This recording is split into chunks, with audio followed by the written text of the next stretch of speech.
What's up, ladies and gentlemen? This is the Jose Show. Happy Thursday. I hope that everyone is enjoying their lovely, beautiful day. But anyways, let's get to the hot topics. Now, let's talk about Justin Timberlake. So Justin Timberlake's bringing micro back. Well, that's what his fans are saying after getting an unexpected eyeful during his wardrobe malfunction. A viral clip from Justin's recent Nashville gig shows his super tight harness stealing the show thanks to its triangle-style straps that accidentally spotlighted his groin area. Okay. So apparently, Justin Timberlake didn't look down as seen in the fan-captured TikTok, but he definitely felt the rise in attention and tried to cover up the bulge, tugging at his shirt to keep the area under wraps. Okay, but the shirt wasn't long enough, so Justin Timberlake had to face the music singing Mirrors from a suspended platform to add to the humor. He belted out Hard to Find just as the camera zoomed in. Talk about timing that's almost too perfect. Alright, so as you can imagine, the TikTok comments exploded with people dropping some rib-tickling quips as they pointed out that Justin Timberlake's junk was indeed hard to find. Okay, so while Justin Timberlake's manhood may have been a little shy, but the spotlight surrounding it sure wasn't. So this is really insane that Justin Timberlake's manhood was showing off, but I am so glad that Justin Timberlake was able to find a way to not have that bulge show off after all. But yet again, I believe that Justin Timberlake should have worn something longer when it comes to having a shirt, and I believe that Justin Timberlake should have worn a thicker pants in order for that bulge to not be showing off at all, because honestly, this show is a show where we are expecting to see Justin Timberlake, and that is it. We do not want to be seeing Justin Timberlake's wiener. We do not want to be seeing Justin Timberlake's behind. It's just Justin Timberlake's talent that we want to see, all right? And also, to the people backstage, these people backstage should have already known and imagined that those thin-ass pants that Justin Timberlake was wearing and those thin-ass harnesses, and of course, the harnesses being triangular especially, should have helped seeing Justin Timberlake's wiener after all. Because here is the thing. I mean, I believe that it even takes a 5-year-old to know that the harnesses and then the freaking pants were basically, see-through. They were basically, easy for us to see that he was having a little bulge situation, and I believe that it must have been so freaking awkward for Justin Timberlake now that this is all over the news. And I believe that since Justin Timberlake, of course, had those harnesses around his legs because of the fact that he was, I believe, flying around the stage or something like that, I believe that he should have found a different way to be entertaining people than to be flying around the stage, especially because of the fact that he had harnesses that unfortunately accidentally showed off his wiener teener. I'm just saying. I mean, he could have at least run around the stage. He could have at least, I don't know, went off and did something else more entertaining, But anyways, yet again, I mean, the thick pants maybe could have helped, but yet again, the thick pants would have not done a lot of justice either because, I mean, the harnesses, yet again, are a very stupid thing. But anyways, I believe that the whole entire bulge situation should be saved for a more rated R show. Like, for example, if he were to ever have a stripping show over in Las Vegas with a bunch of 18 plus people, then trust me, that bulge situation would have been so perfect. A lot of people would be so interested in seeing his own damn bulge. And by own damn bulge, I mean his bare bulge. And it would have been something that Justin Timberlake would have gotten maybe thousands of tips just for seeing that freaking bulge of his. It would have been so darn entertaining, man. I mean, literally, because I'm sure that a lot of 18 plus people out there do want to see Justin Timberlake's wiener teener after all over in Las Vegas, because I mean, it is Sin City and what happens in Vegas stays in Vegas. But I mean, who knows if Justin Timberlake is ever gonna have a show like that over in Vegas, But anywho, this right here is definitely a life lesson for not just for Justin Timberlake, but also for the people backstage that handed him those freaking pants that basically made it easy for us to see his freaking bulge, and also the same people that handed him the freaking harnesses in the first place, like Jesus Christ. But anywho, Justin Timberlake, you keep on killing it, you keep on doing you, and I am so glad, by the way, that you have not gone into any freaking trouble ever since your own DUI case a few months ago. Okay, now on to the next topic. Now let's talk about Tom Brady. So Tom Brady got in a swole sesh with his dogs this week, and we mean that literally, with the 7-time Super Bowl champion taking his furry pals to the gym in Miami. Okay, so the legendary quarterback and Fox Sports analyst was out and about in Florida with his 4-legged friends in tow as he left a workout. Okay, so speaking of legs, it's clear TB12 ain't neglecting his lower limbs because he put his chiseled gams on full display as he rocked a pair of black short shorts. Okay, so Brady is no stranger to bringing fluffy pup he and Gisele Bündchen, rescued in 2016 along for his fitness regimen, as he's previously been spotted carrying the cute little thing in his arms like a football. Okay, so anyways, the 47-year-old also had his pit bull mix present for the outing, electing to keep the canine near his side on a leash. Alright, so anyways, while bringing pets along for a lift isn't usually proper gym etiquette, this is Brady we're talking about. It's not like he works out at Planet Fitness, no shade, and chances are he gets a bit of privacy when he's focusing on his figure. Alright, so this is really interesting that Tom Brady is doing his own doing by being his own self, and that is really amazing because I believe that Tom Brady deserves to have his own privacy and he deserves to have his own well-being after all, especially after his separation with Gisele Bündchen. Because honestly, the man is young. He is too young to be depressed. He is too young to be suffering, especially over a breakup. And you know, the man is so freaking sexy. He got the muscles, he got the abs and all of that. So I mean, he might as well work out. He might as well enjoy his own damn life. And also, Tom Brady, I know that he's been under some controversies here and there, especially after that one time when he took that photo of himself in his boxers, because apparently a lot of people didn't like seeing him in his boxers for whatever reason. But in my personal opinion, he looked perfectly fine in his boxers. I mean, he looked so freaking sexy. I mean, I was able to see those thick ass legs and those thick ass muscles and abs anyways. So, I mean, I didn't see the issue after it at all. And also, let's be honest here. Tom Brady here, I am really sure that after his breakup with Gisele Bündchen, he is going to be able to find another woman out there really soon, because I'm pretty sure that there are lots of women out there that are crushing on Tom Brady and that really want to be with Tom Brady. And man, Tom Brady being out in the gym is really helping, by the way, because over at the gym, you can find yourself a bunch of women, a bunch of men out there that want to date you, that want to be with you. And you know, Tom Brady, after all, I'm sure that since he is also very active going out to the freaking beach, going out to other places with his puppies and with his dogs, he is like so easy to find with so many people out there that are so into him and that of course are crushing on him. And you know, him being active, by the way, is like literally a really good helpful sign for him after all, because I mean, going out exercising for him is like literally a huge antidepressant for him.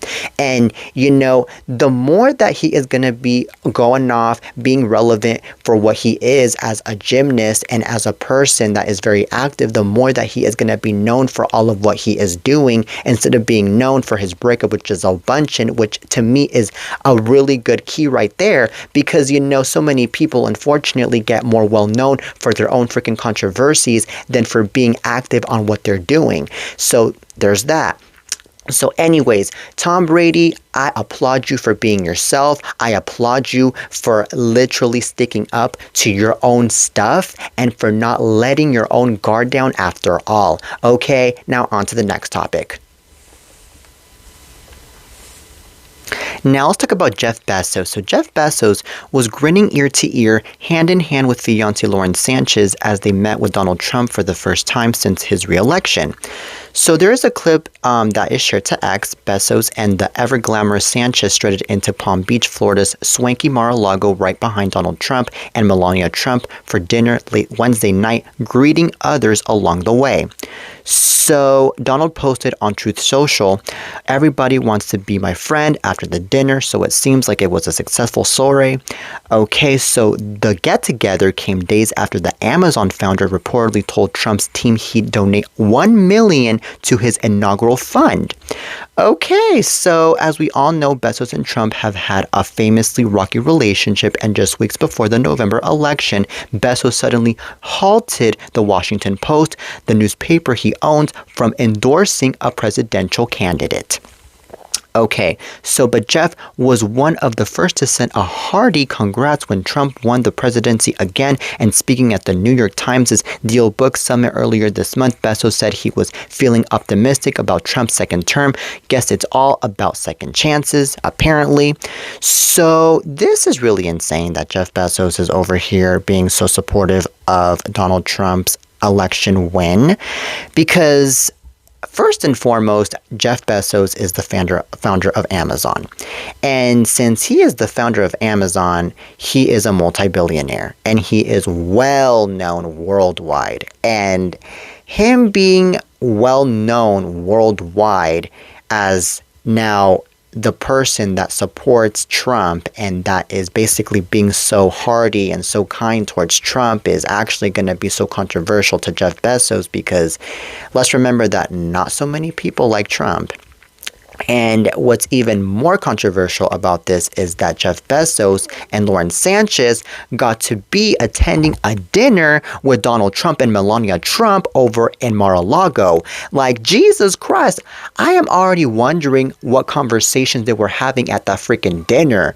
I can already imagine that maybe they were talking about Kamala Harris being a loser, and they were talking about Biden being a loser as well, and they were talking about how the Democrats are trying to attack Trump and how they're trying to tear off Trump, and they're trying to get him behind bars because of the whole entire hush money situation that Trump is going through. And I can imagine that they're talking about how much Trump hates Nancy Pelosi and how much Trump hates many of the other people behind office right now, and this and that. It might be an insane, interesting conversation, the conversation that I'm sure they are having. And to me, I really would be so angry if I were to sit there with them acknowledging that whole entire conversation. I would be red of anger. I would be throwing my plate at the table. I would be screaming. I would be like, oh, heck no. Y'all are so darn evil. Y'all are just so darn ridiculous for being with this stupid man that is not going to be leading our country, and with this woman who happens to be the first lady almost of our country once again. And you know what? To me, I feel like this whole entire dinner in the first place is nothing but a freaking hypocrite dinner. Because here's the thing. I believe that Donald Trump, since he has had a really rocky relationship with Jeff Bezos, I'm sure that Trump has said so many bad things about Jeff Bezos in the past. And I'm pretty sure that Melania Trump has also said a lot of bad things about Jeff Bezos as well. And now all of a sudden they are lovey-dovey, they are friends and all of that, you know? Like, that's just so freaking ridiculous. And I'm pretty sure that after that dinner, I'm sure that Trump and Melania were going off talking more shit about Jeff Bezos and Lauren Sanchez. And they might have been like, oh my God, it looks so weird, ha ha ha. You know, because of how hypocrite they are. So if I were Jeff Bezos and if I were Lauren Sanchez, I would have declined the invitation to be over at that freaking dinner over at Mar-a-Lago, and I would have done something way better during that day. Okay, just saying. But you know what? It is what it is. It is what it is, and let's see that if in the next few months, this so-called relationship, this so-called friendship that Trump and Melania have with Lauren and Jeff Bezos is going to continue. Let's just see. Okay, now on to the next topic. Now let's talk about Luigi Mangione. Okay, so Luigi Mangione has arrived in New York to face state and federal charges after being extradited from Pennsylvania. The suspected killer in the murder of United Healthcare CEO Brian Thompson was spotted arriving in New York City Thursday, just hours after appearing in a Pennsylvania court where he formally waived extradition. Okay, so apparently Luigi, sporting his fresh shave and new haircut, looked somber as he was led into a secure police vehicle. New York City Mayor Eric Adams was among the dozens of law enforcement personnel who escorted Mangione from a helicopter to the awaiting vehicle. Okay, so as TMZ reported, Mangione is accused of fatally shooting Thompson earlier this month outside a hotel in Manhattan, and 5 days later, he was arrested at a McDonald's in Altoona, Pennsylvania. Okay, so Luigi is facing charges in both states, first-degree murder and gun charges in New York related to Thompson's death, and gun and fake ID charges in Pennsylvania. Okay, so Mangione is also reportedly facing federal criminal charges related to the Thompson murder, but that indictment remains sealed for now. Okay, so this is really interesting. I believe that Luigi Mangione deserves to rot in prison because I am really certain that this guy really did what he did towards this guy, Brian Thompson. Because, I mean, I'm sure that all of y'all right now are saying that Luigi Mangione is maybe innocent and that he has a lot of proof that he is innocent and this and that, especially because I remember that not so long ago, Luigi Mangione got to say, I believe in some post or something, that he is innocent and that he is definitely somebody that is open to be investigated, and because of the fact that he has so many good things to say about himself, that he had nothing to do with the whole entire murder of this CEO guy who happened to be Brian Thompson, and this and that. And you know, he made it sound so convincing. And I mean, I was about to get convinced by the whole entire statement that he wrote, but at the same time, I was like, no, I cannot get convinced because, you know, a lot of the times these murderers, like Luigi Mangione, for example, they are really good at trying to convince people that they are innocent, so that way they can get away from being behind bars. And unfortunately, a lot of these people that try actually are successful at it, by the way, that they end up getting innocent, they end up getting away with it, and they just find their ways, and it's ridiculous, you know. But in this case, I'm hoping that that is not the case, that he ends up being successful for his own freaking lies that he just spread, because I do personally think that Luigi Mangione should be behind bars after all, and it really seems like it to me that he, in fact, did go off and murder Brian Thompson after all, because he looks just like the guy that is being found for the murder of Brian Thompson. Okay, the picture doesn't lie at all. The picture really is worth 1,000 words. So there's that.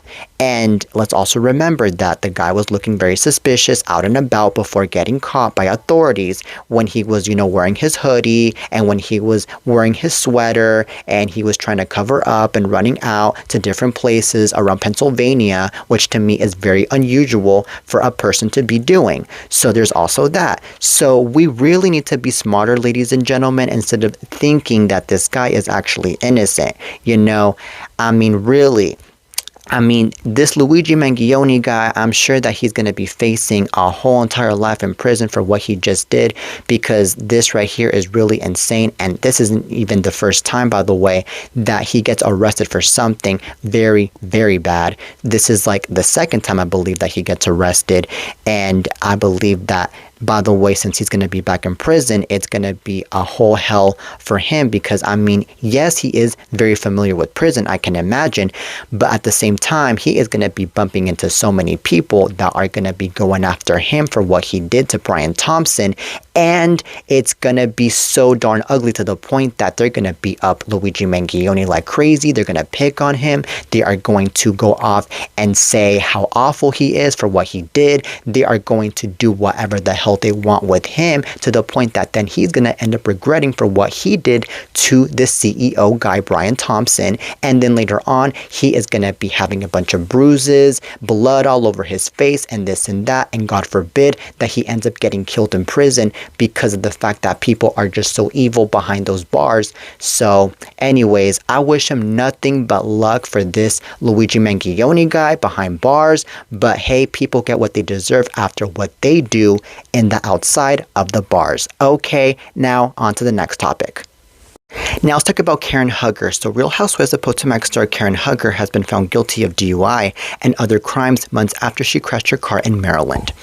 Okay, so a jury convicted Hugger on 7 of 8 charges prosecutors brought against her, including driving under the influence, negligent driving, failing to control her vehicle's speed to avoid a collision, and failing to notify authorities of a change of address. Okay, so Hugger dodged a conviction on a reckless driving charge during her Montgomery County trial Wednesday, but she now faces up to 2 years in prison when a judge sentences her on January 29. Okay, so her attorney A. Scott Bolden issued a statement telling TMZ, although we are disappointed in the jury's verdict, we of course respect their decision and appreciate their time hearing our case. Okay, so Bolden added, we continue to reserve Mrs. Hugger's right to an appeal and intend to fully pursue justice on her behalf. We appreciate your support and prayers for Mrs. Hugger and her family at this time. Okay, so this is really understandable as to why Karen Hugger is now guilty, because nobody is above the law first and foremost. Just because she is a reality star, that does not mean that she had the right to be going off drinky behind the wheel after all. And what the hell was she thinking the moment that she was doing that anyways? Like, literally, like, can't she follow the examples of the other reality stars out there that have done the same shit? I mean, come on now. And by the way, this woman looks so freaking old. She looks so freaking deteriorated, if you ask me. She looks like she's freaking, I don't know, hitting her 60s or something. And I'm not trying to be rude here. I'm just saying that because, I mean, she really does look like that. And I believe that the reason to why she looks like that is because I believe that maybe she's been drinking way too much to the point that it has aged her way too much. And by the way, I am really sorry for her. Really sorry for her, because I believe that now that she's going to be behind bars, it's not going to be the same for her, because now she ain't going to be living in that beautiful mansion that she's been living in. She ain't going to be having those luxuries that she's been having at all anymore. She's going to be serving her time in prison with a bunch of people that are going to be doing a lot of harm to her, and she's going to be eating a bunch of nasty food in prison. She's going to be, suffering from that cold weather in prison. She's going to be suffering by looking at all of the evil, horrible, ugly looking walls in prison and this and that. It's going to be a torturous nightmare for her in prison. But I mean, like I said, she was really intoxicated. She really should have thought before doing what she did. And let's be real here. I believe that she really was completely negligent on what she did anyways, because I mean, literally, she just went off living La Vida Loca, driving out and about like whatever, pretending that she was in a reality show as she was driving under the influence, and pretending like she was going to get paid for driving under the influence. And she pretended to have, I don't know, some kind of deal with the record company, or with the the TV company, to be getting paid for driving under the influence or something. I don't know what was going through her head, maybe, but that's what I think. I think that was maybe going through her head. And if that was going through her head, then she was living under Planet Cuckoo for thinking that, okay? But anyways, this woman should definitely be behind bars, and I really hope that she learned her lesson, because really, this is really serious and really dangerous after all. Okay, now on to the next topic. Now let's talk about influencer Sarah Stevenson. So Sarah Stevenson is going viral after she shared a video of her staff trying a very unique beverage. Okay, so earlier this week, the Australian mom of 3 who goes by Sarah's Day on social media posted a funny clip to her Instagram and TikTok accounts in which 2 of her friends on her team tried her breast milk. Okay, so are they really true friends if they don't try your freshly pumped breast milk? Stevenson 32 captioned the video on Instagram. So apparently, is it just me, or is our work team a little too close? She continued before adding, tag someone you're convinced would try yours. Side note, it's actually delicious. Okay, so in the caption of her TikTok video, Stevenson, who shares Fox 5, Malachi 2, and Harlow 2 months with husband Kurt Tills, joked, when the work Christmas party turns into taking turns to try my freshly pumped breast milk. Okay, so Anywho, as shown in the clip, Stevenson, her husband, and her son Fox, along with 2 members of her staff, were having a boat day. The Instagram video, which featured the words POV, trying my breast milk, over it began with the influencer showing off her breast pump and shimmying for the camera before it cut to a member of her team taking a sip of Stevenson's breast milk. Okay, so this is so darn weird. Because, I mean, I understand that the family is over here having the breast milk and it's the family. But still, it's so darn weird. Because breast milk is breast milk, okay? I mean, that milk should only be in between you and your baby, and that's it. Alright? And plus, I highly doubt that this woman is offering a lot of milk from her breasts to be having a lot of milk for the family members anyways. You know, I mean, she ain't no cow either, okay? I'm just saying. And also, let's be realistic. I believe that breast milk, I mean, might taste good. I mean, I did hear a lot of rumors about breast milk tasting really good. However, I just think that it's just at the same time weird, yet again, having to be tasting a breast milk from a woman. I mean, let's just go to the freaking grocery store and taste milk from there, okay? Or let's just go to a freaking farm and taste milk from a freaking cow, okay? Like, come on now. It's just more normal for me, okay? I just feel like y'all people are just going over the line these days, especially for the freaking attention on TikTok, especially coming from a freaking influencer like Sarah Stevenson that is just over here trying to be calling all of the attention with her stuff about breast milk. And I'm pretty sure that lots of her people are already supporting that, and I'm sure that there are also a lot of people that are not supporting that, and they're like, oh wait, oh hell no, no way, Jose, am I gonna be tasting any of this breast milk? This breast milk is just too much for me. You know, so I don't know, man. But anyways, I'm not going to be judgmental on this. I'm not going to be so criticizing on this, but I'm just taking my own personal opinion on what I think about this. And that's all I am trying to do here, okay? Honesty is first. Honesty is definitely first after all. Okay, but anywho, that is it for today's show, ladies and gentlemen. I really hope you guys enjoyed today's lovely episode of The Jose Show. Till next time, and peace.